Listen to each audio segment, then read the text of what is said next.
नमस्कार, मैं रवीश कुमार। आज की शाम जब सूरज ढल रहा है और दिल्ली की सड़कें फिर से उन सवालों से गूंज रही हैं जो कभी थमते नहीं, हम बात करेंगे एक ऐसे रहस्य की जो राजनीति के गलियारों में फुसफुसाहट बनकर फैल रहा है। नहीं, ये कोई नई फिल्म का प्लॉट नहीं है। ये हमारे देश की सत्ता का वह सस्पेंस है जो आज 17 सितंबर 2025 को चरम पर पहुंच चुका है। प्रधानमंत्री नरेंद्र मोदी, वह शख्स जो खुद को फकीर कहते थे, झोला उठाकर चल देने की बात करते थे। क्या आज वह झोला सचमुच उठाने वाले हैं? क्या 75 साल की उम्र पार करते ही बीजेपी की अपनी परंपरा के मुताबिक वह सिंहासन छोड़ देंगे, या यह सिर्फ एक और नाटक है जहां मीडिया की सुर्खियां असली मुद्दों से ध्यान हटाने का काम करती हैं? दोस्तों, राजनीति में तारीखें यूं ही नहीं चुन ली जाती। आज मोदी जी का जन्मदिन है, लेकिन क्या यह जन्मदिन उनके राजनीतिक जीवन का अंतिम अध्याय बन जाएगा? याद कीजिए, बीजेपी में 75 साल की उम्र सीमा कोई किताबी बात नहीं रही। लाल कृष्ण आडवाणी से मुरली मनोहर जोशी तक कई दिग्गजों को इसी सीमा ने साइडलाइन कर दिया। और अब 7 सितंबर की वह तस्वीर, भाजपा सांसदों की वर्कशॉप में मोदी जी मंच पर आए और बोले, मैंने अपना काम पूरा कर लिया, अब नई पीढ़ी संभालेगी। शब्द अलग थे लेकिन अर्थ साफ।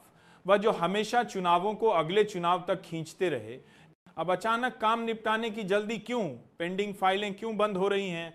हर भाषण में सेवा का अवसर पूरा हो रहा है जैसी बातें क्यों गूंज रही हैं?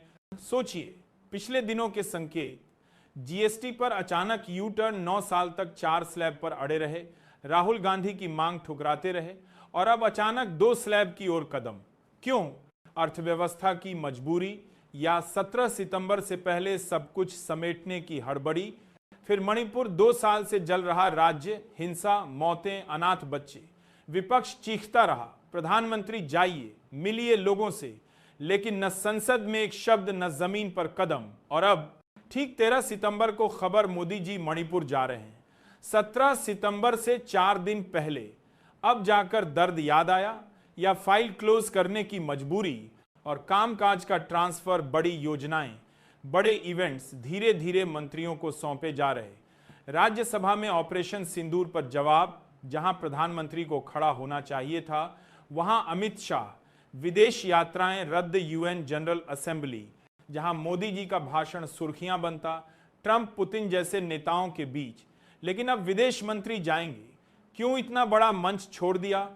और वह तस्वीर, वर्कशॉप में मोदी जी सबसे पीछे, अकेले, बिना अमित शाह, नड्डा या राजनाथ के। सीटिंग का इत्तेफाक या साइडलाइन होने का संदेश? दोस्तों, ये सब इत्तेफाक नहीं, ये संकेत हैं। लेकिन सबसे बड़ा सवाल ये नहीं कि मोदी के बाद कौन, अमित शाह, योगी या कोई और। सवाल यह है कि क्या हमारा लोकतंत्र एक चेहरे पर टिका है?